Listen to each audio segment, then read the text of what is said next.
Keselowski into the lead. Lap 13 of 200. Well, surely you meant there was 13 laps to go, not lap 13. No kidding. Let's take another look at what Keselowski just did. Jody Knowles gets up on the outside of Norm Benning, and Brad sees an opportunity to take him 3 wide down into turn 1.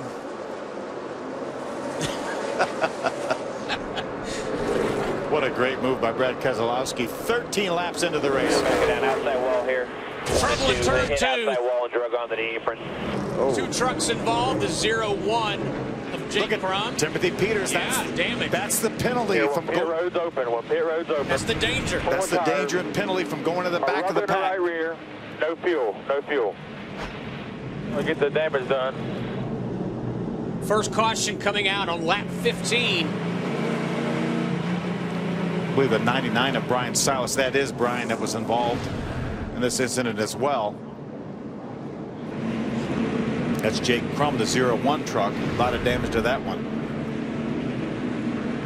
Timothy Peters involved as well. Let's take another look. Fighting for space down on the bottom of the racetrack. The 0-1 got in to Brian Silas. Timothy Peters had committed to the top. Tried to get it slowed down, wasn't able to before making contact with Jake Crum. You can see TJ Bell and Tyler Young both went to the top, and it was clear by the time they got there, there was just no way Timothy could get down that quickly. Timothy Peters had made it up to the 25th position, but damage to his number 17 truck. What is that? It's my Dale call.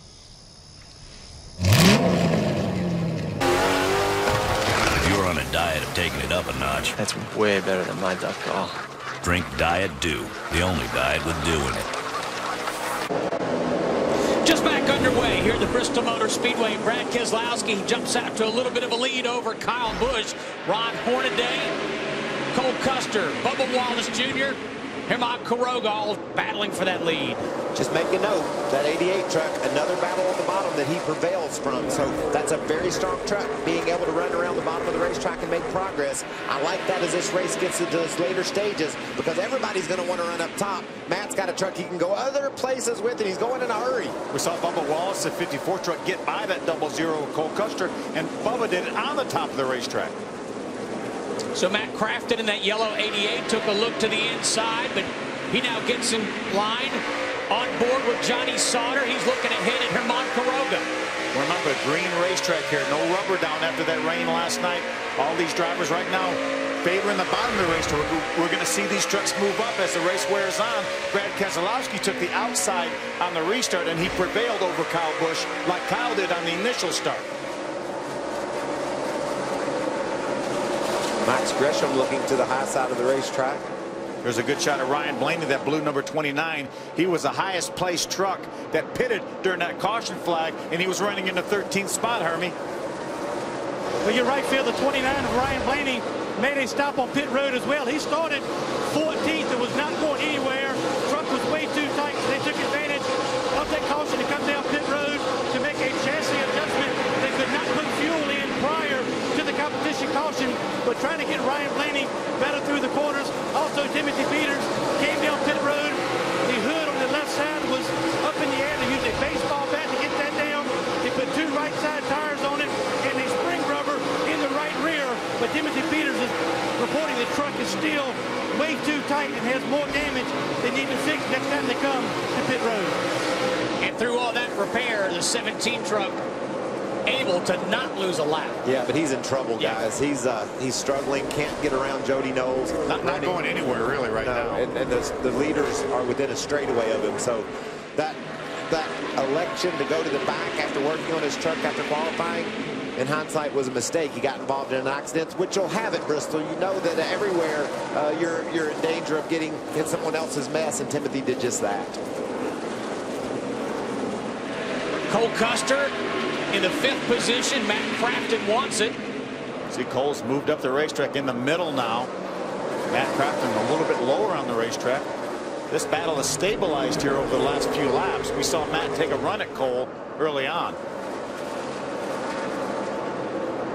Battle for 9th, 10th, and 11th, and we go to Bob Dillner.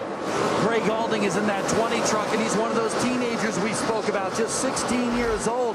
He's fighting for a championship in the NASCAR Can-Am Pro Series East Division right now. But right now, he says his truck is awfully tight, but he's got a veteran leader here today for this team in crew chief Chris Rice.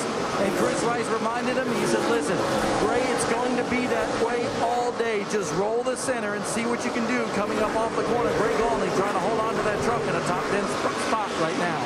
Yeah, Gray Golding, 16 years old. Ben Rhodes, 17 years old. John Hunter Nemechek right behind, also 17 years old. And then, three teenagers racing here up in the top 10. And Brandon Jones there joining that battle as well. Another one. Another 17-year-old.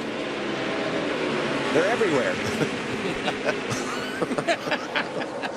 That looked like an impressive move by Rhodes to get to the bottom of Golding and almost had him cleared off turn 2. But look, he couldn't clear Golding, and it cost him a spot to John Hunter. So it's so tough to pass on the bottom when we see an example of it there. Not only did he not get the pass that he almost had completed, he lost his spot as well. So Brendan Newberry able to use Jennifer Joe Cobb for a pick to get by Joey Coulter.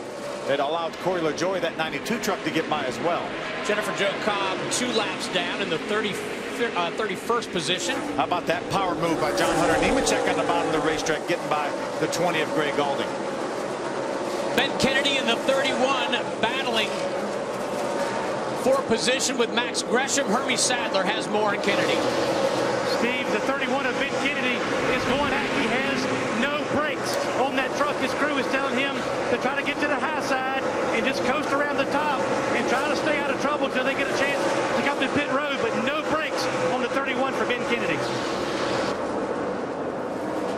And up front, Kyle Busch's truck seems to be a little bit better than Brad's now after they've got some laps on the tires. We're nearing the competition caution in 7 laps. And it looks like Brad is having problems holding Kyle off. 43 laps complete. Working traffic. Keselowski underneath the 50 of TJ Bell. Brad's going to get a break there. Caught TJ at the right spot. That's going to put a little gap between himself and Kyle Busch, as well as the fact that TJ's truck's in between them right now. And Kyle Busch finally makes quick work. And that's Tyler Young just up ahead of our leader, Brad Keselowski, that's trying to hang on for all he can in the next 6 laps so that he doesn't go a lap down before this competition caution, but it's not to be. Now he's just going to hope Brad Keselowski doesn't go up and lap the next guy in line, who's Justin Boston, and put him a lap down. That will give Young a chance to get the lucky dog and get back on the lead lap. We have to let you know, though, that Timothy Peters, the 17 truck, did go a lap down, and he's not in position, as you mentioned, for the lucky dog. He's behind several trucks that are already a lap down.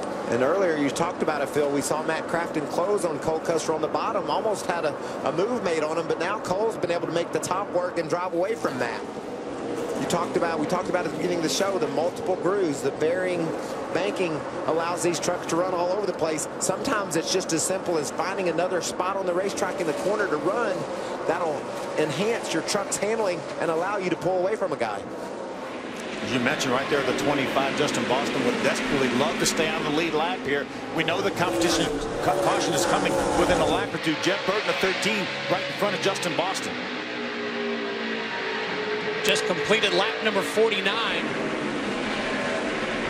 A good move by Justin Boston, and Brad Keselowski may consider it a block, but he needs to be on the lead lap here when they get this caution flag.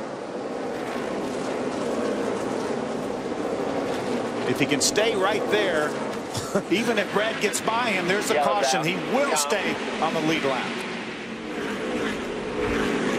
So it's Keselowski, Kyle Busch, and the veteran Ron Hornaday. That was a good battle by Boston, wasn't it? Yes, it was. Yep. That will give Tyler Young, the lucky dog, the free pass, because Boston was able to stay on the lead lap in that 25 sloop truck. We'll have to go back to the scoring lines, the data lines on the track, and make sure when the caution flew that Boston was indeed ahead of Keselowski, but it sure appeared he was.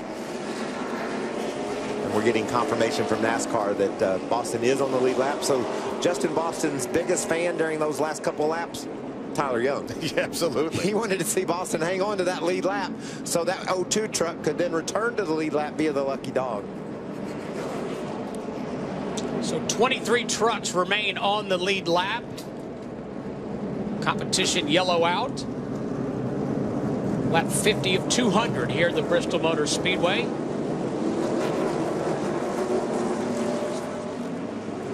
Leaders heading to pit road. Hermie Sadler. Steve Cole-Custer will bring his 00 truck to pit road a little bit free on entry, a little bit snug in the center, free on exit. It'll be 4 tires, air pressure for the 00, Bob. Our leader Brad Keselowski in his stall right now. Brad just reporting to his crew that this truck is the best it's been since they've been here. No adjustments whatsoever, just fuel and 4 tires for Brad Keselowski. He likes his race truck and thinks the track is going to come to him. Now on the front stretch right now, John Hunter Nemechek is in the 8 machine. He's pulling into his pit. That truck just a little bit too tight for that 17-year-old, but he's climbing up the charts here, Hermie Sadler. Ron Hornaday, 3rd place coming down pit road, a little bit snug for that truck.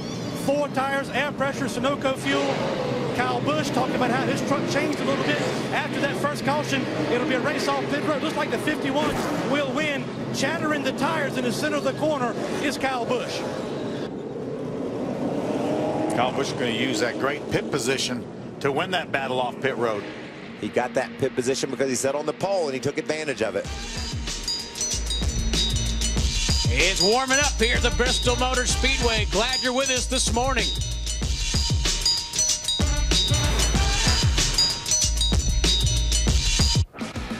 Charles back in charge. That story in 30 seconds. On August 4th, 2 unsuspecting men walked into a McDonald's and discovered an extraordinary burger with heaps of jalapenos for only $2. Within minutes, they had also discovered the phenomenon of economics. Nom nom nom nom nom. Nom. Nom. The jalapeno double.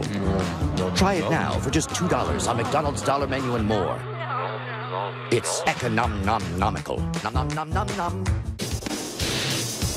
Welcome back to Thunder Valley, Bristol Motor Speedway. Pace car is off. Kyle Busch, Brad Keselowski will lead the field to the green flag on this restart.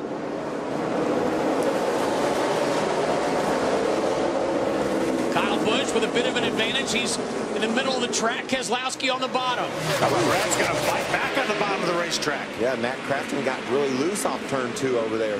Good pit work by his teams. Got him up inside that top 5. Johnny Sauter is right behind his teammate there.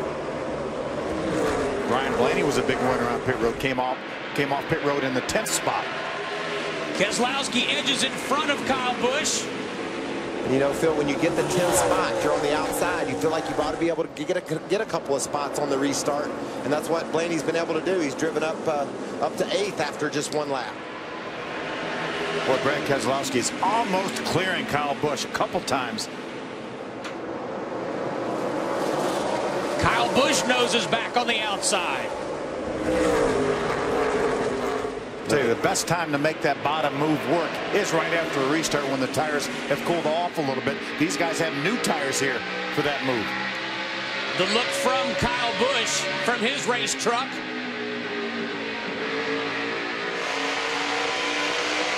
And from the bumper cam of Ron Hornaday. Let's not forget Hornaday. What a great view, though, out of the front bumper of that 30 truck of Ron Hornaday. See, Brad's going to tuck back in line. Got a good angle into the corner. That makes me want to race again, Phil. I love that view. Just seeing those 2 up ahead battling. Ron Hornaday watching what they're doing, analyzing what his truck is feeling like, and trying to figure out what it's going to take to be able to go up there and race with those 2 like that. Oh, yeah, by the way, they're lined up behind him, too. So you have to be looking every which direction in order to be able to make sure you understand where you are, not only on the track, but with your setup and with your team, so you can report to them the adjustments it's going to take to be able to go up there and race with the leaders. That's the thing about these short races. With probably only 2 pit stops, you're only going to get 2 cracks at adjusting that truck. I was going to ask, Phil, we put 4 tires on at lap 50. do we come back at lap 100 and get another 4 if we get a chance, or do you think somebody will try to go all the way on just one pit stop? I think with a few caution laps, they would be able to make it on fuel. They're just going to have to monitor how far off the tires are falling and how easy it is to pass to get back to the front, how many trucks on the lead lap. So a lot of things that the crew chiefs have to consider before they decide whether to make that next pit stop or not.